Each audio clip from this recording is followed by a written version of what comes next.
Hello everyone, welcome to my YouTube channel. Today, I'm going to present you about the game between Grandmaster Alexander Grischuk and Grandmaster Jan-Christoph Doda in the 2019 Grand Prix Hamburg, which Grandmaster Alexander Grischuk won the event. Let us go now to diagram A to study about the given endgame problem.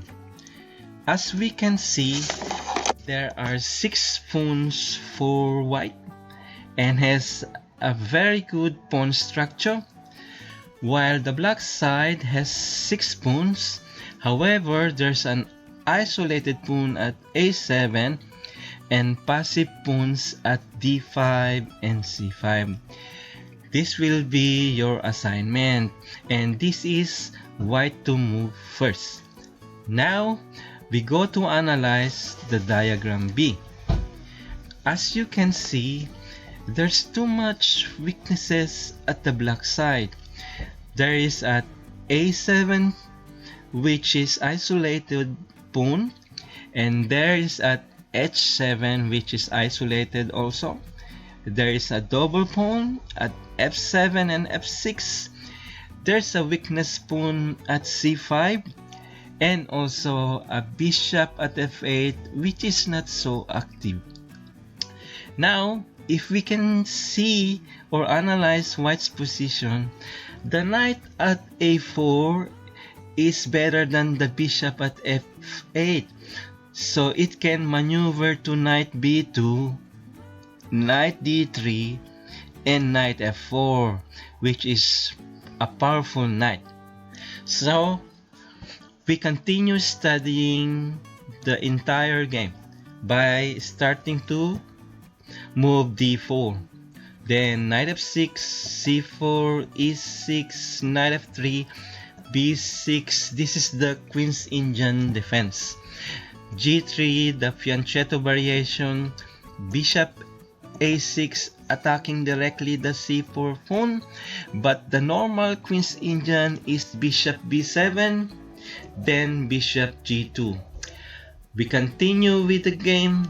After g3, bishop a6 attacking c4, b3 protecting c4, bishop check disrupting the mobility or development of white's pieces, bishop d2 blocking the check, bishop e7 as a normal developing move now, bishop g2 indirectly attacking the rook at a8, d5 blocking it, takes, castles, knight c3, rook e8. If you notice, the e5 square is a great landing point for the knight at f3. As we continue, knight e5. Now, bishop has to do his job to protect the d5 and hold the diagonal. So, rook c1 developing move, knight bd7 trying to attack the knight at e5, rook c2 developing move. Now, bishop f8, cause the rook and knight can directly attack the knight now. But there's another move for black, which is if knight e5, pawn takes, knight g4 attacking the pawn, bishop f4 protecting the pawn at e5, bishop c5. Well, knight at g4 now can attack the pawn at e5 because there's a rook at e8 supporting it. So now, rook d2 also attacking the pawn at d5 with the knight at c3 and bishop at g2. Now, bishop b4 attacking the knight, which holds off from taking the d5 pawn. Now, bishop d5. The plan is bishop f7 check, then rook takes d8, which is the queen. Queen sidestep, bishop takes, queen takes, queen supporting the knight, queen c6, then rook c2. I prefer the position of white here because there are maneuvers for knights such as knight d1 and knight e3. As we continue, so after bishop f8, then bishop f4, c5,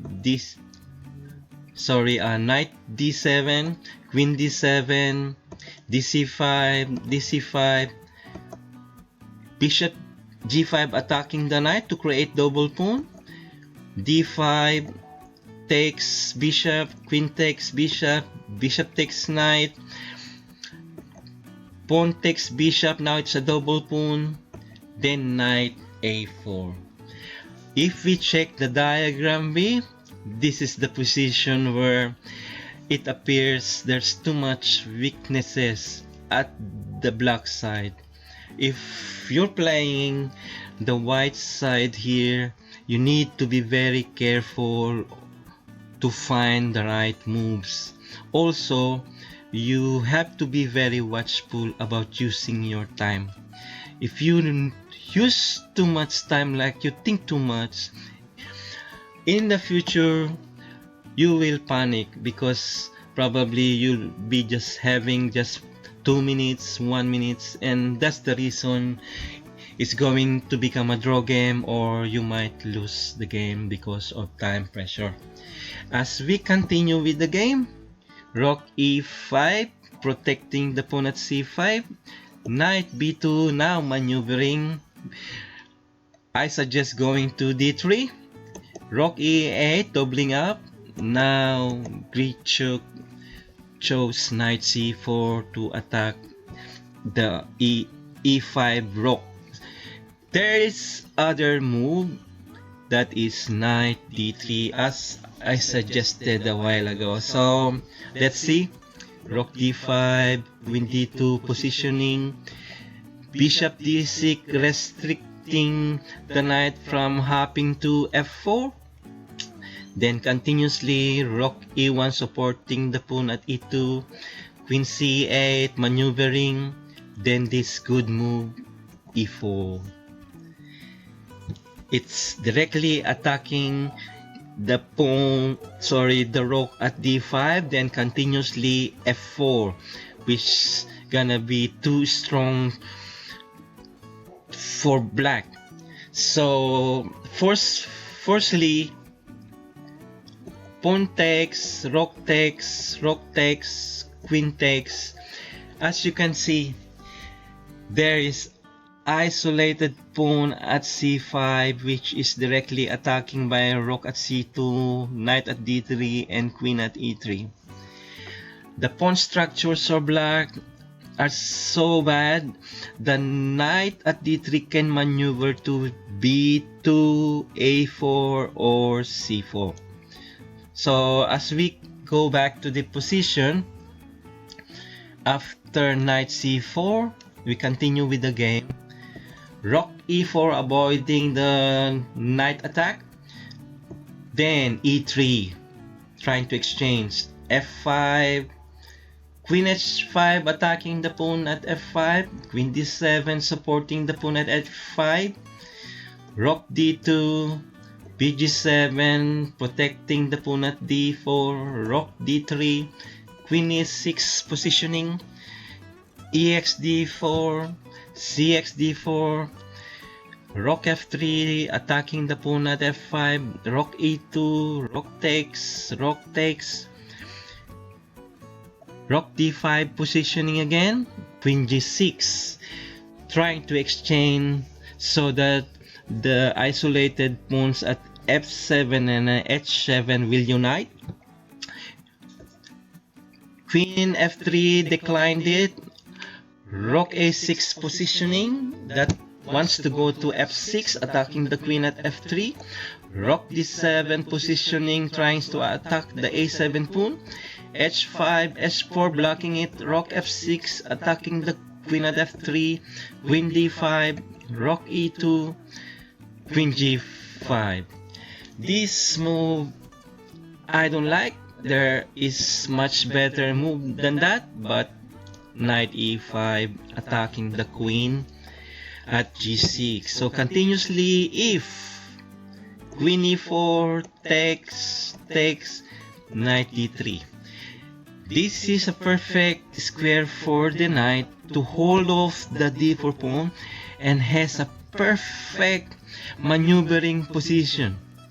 So continuously, rook b6, attacking the pawn at d3, rook a7, but it's not possible for the rook at b6 to take the pawn at b3 because there's knight c5. So as we go back after that move, there is bishop f8. So not allowing knight c5, continuously rook a5 attacking the h5 pawn, rook takes, rook check, king h8, then rook d1, which is a fantastic position now for the white because the pawn at h5 is ready to be captured, and soon white will win or has a potential or a big potential to win. Now we go back to the position after queen g5. Let's see.